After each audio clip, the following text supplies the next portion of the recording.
বিপদ আসলেই প্রথমে বিশ্বনবী সাল্লাল্লাহু আলাইহি ওয়াসাল্লাম একটা দোয়া পড়তেন। কি পড়তেন? তিনি পড়তেন ইন্না লিল্লাহি ওয়া ইন্না ইলাইহি রাজিউন। নিশ্চয় আমরা আল্লাহর জন্য, নিশ্চয় আমরা কার দিকে ফিরবো ভাই? আবার কার দিকে ফিরবো?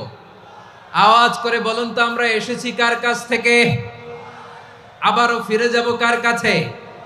এজন্য বিশ্বনবী পড়ছেন ইন্না লিল্লাহি ওয়া ইন্না ইলাইহি রাজিউন। নিশ্চয় আল্লাহর জন্য, ওই আল্লাহর দিকেই আমরা ফিরে যাব। তারপরে বিশ্বনবী পড়তেন আল্লাহুম্মা আজুরনি ফি মুসিবাতি ওয়াখলুফ লি খায়রাম মিনহা। একসাথে প্রথমে পড়তেন ইন্না লিল্লাহি ওয়া ইন্না ইলাইহি রাজিউন, তারপর পড়তেন আল্লাহুম্মা আজুরনি ফি মুসিবাতি ওয়াখলুফ লি খায়রাম মিনহা, মানে আল্লাহ, এই যে আমি বিপদে ধৈর্য ধারণ করলাম, এটার সব তুমি আমারে দাও, আর যেটা হারালাম এর চেয়ে ভালো কিছু দিয়ে মেকআপ করে দিও, ভালো কিছু দিয়ে বদল করে দিও। সুবহানাল্লাহ পড়েন। তাহলে বিপদ আসলে আমরা কি পড়ব? কথা বলেন। তাহলে বিপদ এলে আমরা কি পড়ি? কথা বুঝলে সবাই উত্তর দিতে হবে। বিপদ এলে কি পড়ি? তাহলে বিপদ এলেই আমরা এখন থেকে ইন্না লিল্লাহ পড়ব, নাকি হাই হুতাশ করবেন? একদল আছে হাই হুতাশ করে, হায় আল্লাহ রে, মোর কি হইল রে, মুই কি হরমু রে, মুই কমবে জামু রে, আছে না নাই? এরকম বিলাপ করতে নিষেধ করেছেন বিশ্বনবী। কি করব, কই যাব, কি হবে, হায় হায়, এরকম হাহুতাশ আছে না নাই? বিশ্বাসীরা হাহুতাশ করে না, তারা ইন্না লিল্লাহ পড়ে। কি পড়ে মনে থাকবে? আমরা পড়বো ইন্না লিল্লাহি ওয়া ইন্না ইলাইহি রাজিউন। নিশ্চয়ই আমরা আল্লাহর জন্য, আমরা আল্লাহর দিকেই ফিরে যাব। এরপর পড়বো আল্লাহুম্মা আজুরনি ফি মুসিবাতি ওয়াখলুফ লি খায়রাম মিনহা। আল্লাহ, আমি যে বিপদে ধৈর্য ধারণ করলাম এটার সওয়াব দিও, আর যা হারালাম তার চেয়ে ভালো কিছু দিয়ে বদল করে দিও। সুবহানাল্লাহ পড়েন। বিশ্বনবীর হাদিস শুনলেন উম্মে সালামা রাদিয়াল্লাহু তাআলা আনহা। ওনার স্বামী হলো আবু সালামা। মজার ঘটনা খেয়াল করে শুনেন আমার প্রিয় কলিজার টুকরা ভাইয়েরা। কানগুলো খরগোশের কানের মতো খাড়া করে আমার দিকে তাকান। সাইয়্যিদাতুনা উম্মে সালামা রাদিয়াল্লাহু তাআলা আনহা, ওনার স্বামীর নাম আবু সালামা। শ্রেষ্ঠ দম্পতি, শ্রেষ্ঠ ফ্যামিলি। প্রথমে হিজরত করেছিলেন হাবাসায়, পরে হিজরত করেছেন মদিনায়। উহুদ যুদ্ধের পরে ওনার স্বামী আবু সালামা ইন্তেকাল করলো, শহীদ হলো। সুবহানাল্লাহ পড়েন। যখন আবু সালামা ইন্তেকাল করলো, উম্মে সালামা রাদিয়াল্লাহু তাআলা আনহা কেঁদে কেঁদে হয়রান। আর নবীর শিখানো বাণী অনুযায়ী তিনি বারবার পড়ছিলেন ইন্না লিল্লাহ। কি পড়ছিলেন? জামু, কি হরমু, এগুলো বলে নাই। কি বলছে? ইন্না লিল্লাহ। যেহেতু বিশ্বনবী বলেছেন কেউ যদি বিপদের প্রথম ধাক্কায় পড়ে ইন্না লিল্লাহি ওয়া ইন্না ইলাইহি রাজিউন, আল্লাহুম্মা আজুরনি ফি মুসিবাতি ওয়াখলুফ লি খায়রাম মিনহা, তাহলে এই বিপদে যে সে যা হারালো তার চেয়ে শ্রেষ্ঠ কিছু দিয়ে আল্লাহ তার বদল দিয়ে দিবে। এই হাদিস শুনে উম্মে সালামা রাদিয়াল্লাহু তাআলা আনহা ওনার প্রাণ প্রিয় স্বামী আবু সালামার ইন্তেকালের পরে চোখের পানি ছাড়ে, আর পড়ে ইন্না লিল্লাহি ওয়া ইন্না ইলাইহি রাজিউন, আল্লাহুম্মা আজুরনি ফি মুসিবাতি ওয়াখলুফ লি খায়রাম মিনহা। বারবার এই দোয়া পড়ে চোখের পানি ছাড়ে, এই দোয়া পড়ে চোখের পানি ছাড়ে, আর মনে মনে বলে আবু সালামার মতো ভালো মানুষ মদিনাতে নাই, আবু সালামার চেয়েও ভালো মানুষ মদিনাতে নাই, তার চেয়ে ভালো মানুষ কি করে আল্লাহ তাআলা আমারে দিবে, তার চেয়ে ভালো মানুষ তো আমি মদিনাতে দেখি না। চোখের পানি দিয়ে বুক ভাসায় আর নবীর হাদিসের উপর আমল করে পড়ে ইন্না লিল্লাহি ওয়া ইন্না ইলাইহি রাজিউন, ইন্না লিল্লাহি ওয়া ইন্না ইলাইহি রাজিউন। পড়তে পড়তে চোখের পানি ছাড়ে, আর চিন্তা করে বিশ্বনবী বললেন এই দোয়া পড়লে যেটা হারালাম তার চেয়ে ভালো কিছু দিয়ে আল্লাহ পুরস্কার দেয়। আবু সালামার চেয়ে ভালো মানুষ মদিনার মধ্যে আর কে হতে পারে? কি আজীব তামাশা, কি অবাক করা ঘটনা। কিছুদিন পরে দেখা গেল সাইয়্যিদুল মুরসালিন রাহমাতাল লিল আলামিন স্বয়ং বিশ্ব নবী উম্মে সালামাকে বিয়ের প্রস্তাব পাঠিয়েছে। স্বয়ং বিশ্ব নবী উম্মে সালামা রাদিয়াল্লাহু তাআলা আনহাকে বিয়ের প্রস্তাব পাঠিয়েছেন। উনি রাজি হয়ে গেলেন, বিয়ে হয়ে গেল, উনি হয়ে গেলেন উম্মুল মুমিনিন, আমাদের মা, পুরো মুসলিম উম্মার মা। চিৎকার করে বলেন আল্লাহু আকবার। তাহলে আমার প্রাণ প্রিয় ভাইয়েরা, বিপদে পড়লে আমরা পড়বো ইন্না লিল্লাহি ওয়া ইন্না ইলাইহি রাজিউন। আল্লাহুম্মা আজুরনি ফি মুসিবাতি ওয়াখলুফ লি খায়রাম মিনহা। পড়বেন? পড়বেন না? যারা যারা বিপদ আসলে এই দোয়াটা পড়বেন এখন থেকে আওয়াজ করে ইনশাআল্লাহ বলেন। যা হারাইছেন তার চেয়ে শ্রেষ্ঠ জিনিস দিয়ে বদলা দিবে কে? বিশ্বাস হয়? একটু সন্দেহ লাগে মনে হয়, একটু সন্দেহ সন্দেহ আছে? যাদের বিশ্বাস হবে তাদের কি আল্লাহ উত্তম বদলা দিবে, ঠিক কিনা বলেন? তাহলে বিপদে পড়লেই প্রথমে আমরা এটা পড়ব। আমার মায়েরা, আমার বোনেরা, আপনারাও এই দোয়াগুলো পড়বেন। আপনার স্বামীকে শেখাবেন, সন্তানকে শেখাবেন, আপনার পুরো পরিবারটাকে জান্নাতের টুকরো বানিয়ে দিবে কে? তাহলে বিপদ আসলে প্রথমে কি পড়তে হবে এটা জেনে গেলাম।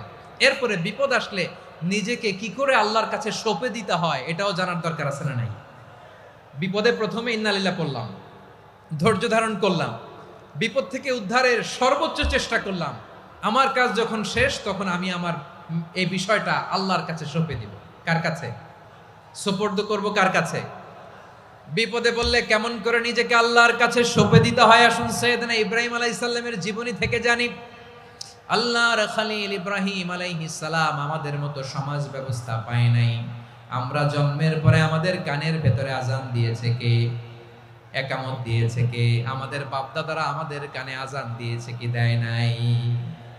আমাদের জন্মের পরেই তো আজান, একামত, বাড়ির পাশে মসজিদ, প্রতিদিন আজান, জুমার খুতবা, প্রতি মাসে মাসে তাফসিরুল কোরআন মাহফিল, মসজিদ, মিনারা, অভাব নাই, ঠিক কিনা বলেন?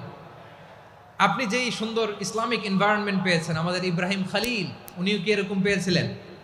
হ্যাঁ, উনি জন্মের পর পরে ওনার কানে আজান দিছে কেউ? আমার প্রিয় ভাইরা, আগা গোড়া একটা শিরকি পরিবেশ উনি জন্মগ্রহণ করেছেন।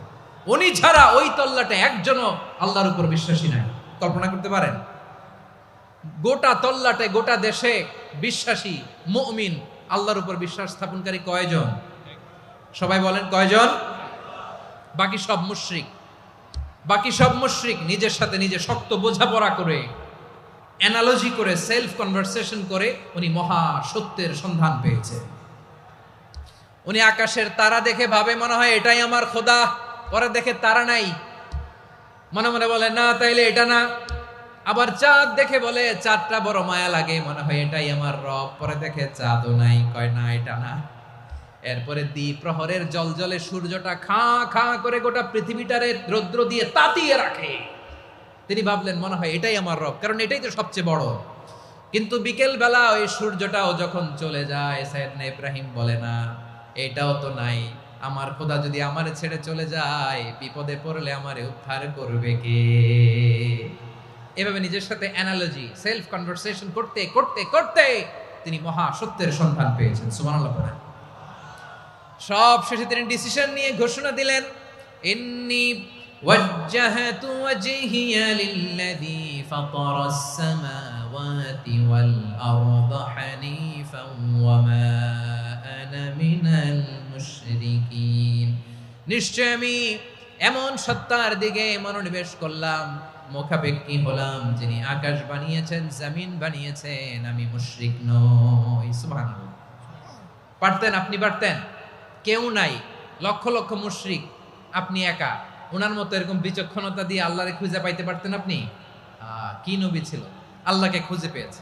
যখন আল্লাহর ইবাদত শুরু করলো, এই কথা ছড়ায় পড়লো চারদিকে। নমরুদ সাইয়েদনা ইব্রাহিমকে ডেকে পাঠালেন।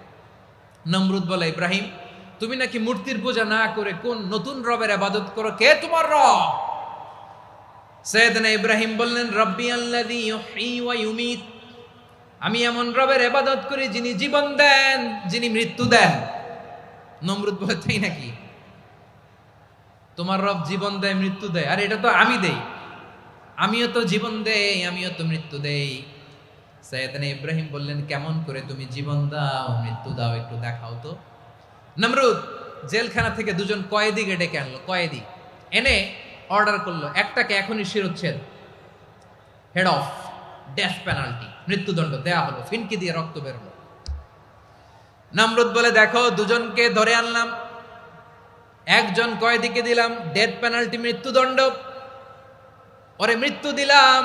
আরেকজন যে দাঁড়িয়ে আছে, চাইলে ওরেও আমি মৃত্যুদণ্ড দিতে পারি, কিন্তু না, ওরে আমি দিব না, ওরে আমি বাঁচাইয়া দিলাম, ছেড়ে দিলাম, মানে জীবন দিলাম। দেখো ইব্রাহিম, তোমার চোখের সামনে একজনরে মৃত্যু দিলাম আর একজনরে জীবন দিলাম। আপাত দৃষ্টিতে তাই তো, একজনরে তো জীবন দিল, আরেকজনরে মৃত্যু দিল। সাইয়েদনা ইব্রাহিম এবার বিপাকে পড়ে গেলেন। কিন্তু এক একজন নবীকে আল্লাহ এমন উইজডম বিচক্ষণতা দিয়ে এই জমিনে পাঠিয়েছেন, মুহূর্তের মধ্যে আল্লাহর খলিল ইব্রাহিম বললেন, فإن الله يأتي بالشمس من المشرق فأت بها من المغرب فبهت الذي كفر। আল্লাহর খলিল ইব্রাহিম বললেন, নমরুদ বুঝলাম তুমি জীবন দাও মৃত্যু দাও দেখলাম, কিন্তু আমার রব আমার আল্লাহ প্রতিদিন সকালবেলা উষা লগ্নে ওই পূর্ব দিগন্ত থেকে সূর্যটাকে উদিত করেন, সাঁঝের বেলা বিকেল বেলা কুথুরি লগ্নে সন্ধ্যা বেলা ওই দ্বিপ্রহরের জল জলে সূর্যটাকে পশ্চিম দিগন্তে ডুবিয়ে দেন। মানে সকালবেলা পূর্ব দিক থেকে উদিত করা সূর্যটাকে পশ্চিম দিকে বিকেলে তিনি ডুবিয়ে দেন। তুমি যদি পারো ওই সূর্যটাকে পশ্চিম দিক থেকে উদিত করে পূর্ব দিকে ডুবিয়ে দাও। সুবহানাল্লাহ পড়বেন না? দেখেন, ইনস্ট্যান্ট ইন্টেলেক্ট, মুহূর্তে বিচক্ষণতা, উইজডম কাকে বলে? নমরুদ পারবে? নমরুদের বাপ পারবে? ওর দাদা, ওর 14 গোষ্ঠী, গোটা বিশ্বের সব ক্ষমতাধর রাষ্ট্রনায়করা একসাথে হলে পারবে? ফাবুহিতাল্লাযী কাফার পারে নাই, ব্যর্থ হয়েছে। এবার তেলে বেগুনে জ্বলে উঠেছে, রেগে মেগে আগুন বলে ফালকুহু ফিল জাহিম। ওর সাথে তর্ক নাই, না পেরে এবার এটারে আগুনে ফেলা। বিশাল বিশাল গাছ কেটে লাকড়ি এনে আগুনের কুণ্ডলি বানানো হলো, দাউ দাউ দাউ দাউ করে আগুন জ্বলে। আল্লাহর খলিল ইব্রাহিমকে আগুনে নিক্ষেপ করা হবে। আল্লাহর খলিল সাইয়েদনা ইব্রাহিমের হাতের মধ্যে রশি দিয়ে টাইট করে বাঁধা হলো, পায়ের মধ্যেও টাইট করে রশি দিয়ে বাঁধা হলো। আল্লাহর খলিল ইব্রাহিমকে আগুনের কুণ্ডলির মধ্যে ফেলা হবে। অমিয়া, আপনি যে বিপদের কারণে ভয় পান, হতাশ হন, এটা কোনো বিপদ ওনার বিপদের সামনে? পটুয়াখালী আওয়াজ করে বলুন, সাইয়েদনা খলিল ইব্রাহিমের বিপদের সামনে আমাদের বিপদগুলো কোনো বিপদ? এটা কোনো বিপদই না, এটা কোনো বিপদই না। হাত পা বেঁধে টাইট করে নিক্ষেপ করা হবে, সিম্পলি ফেলা যাবে না, কারণ দাউ দাউ করে দ্য ব্লেজিং ফায়ার, এমন আগুনের কুণ্ডলি কাছে যাওয়া যায় না, আগুনের উত্তাপে নিক্ষেপ করা হবে। হাতে রশি বেঁধে পায়ে রশি বেঁধে আল্লাহর খলিল ইব্রাহিম আলাইহিস সালামকে আগুনের মধ্যে নিক্ষেপ করা হবে। আহা, এটার বলে অগ্নি পরীক্ষা। উনি অগ্নি পরীক্ষার সম্মুখীন হয়েছেন। এজন্য কঠিন পরীক্ষাকে আমরা অগ্নি পরীক্ষার সাথে তুলনা করি, ঠিক কিনা?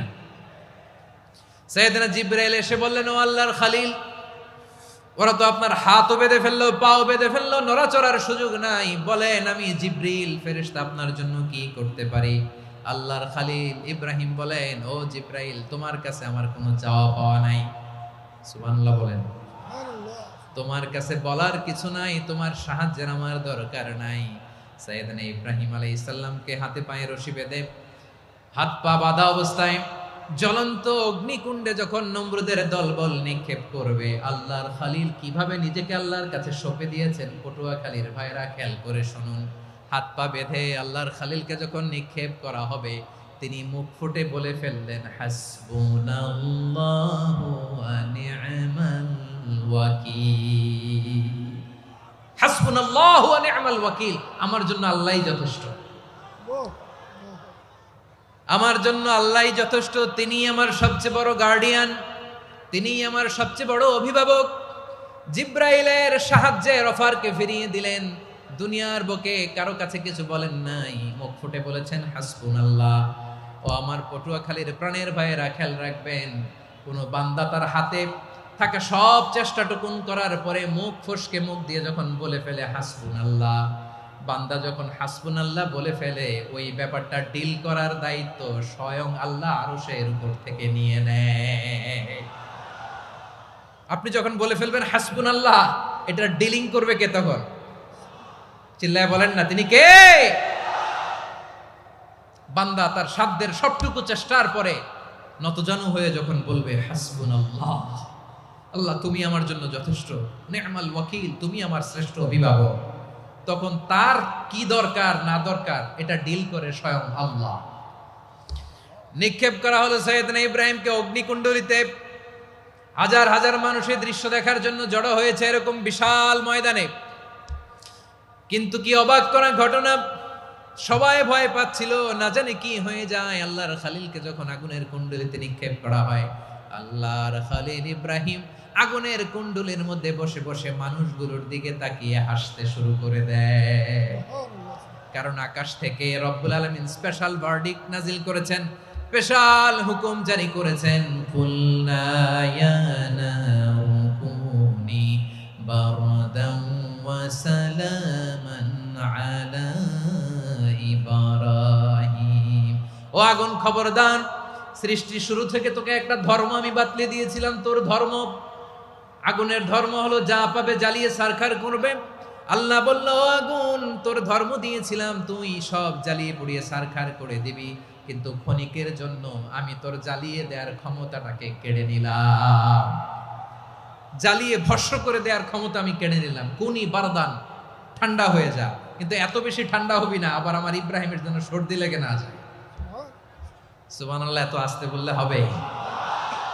কুনি বারদান, বার্দ মানে বরফ, ঠান্ডা, ঠান্ডা হ, কিন্তু এত ঠান্ডা হবি না যাতে আমার ইব্রাহিমের কষ্ট হয়। আগুন বলে, আল্লাহ একবার বললাম ঠান্ডা হ, আবার বলো এত ঠান্ডা হবি না যাতে খালিলের সর্দি না লাগে। কেমন ঠান্ডা হব, কেমন এনভায়রনমেন্ট তৈরি করে দেব বলো।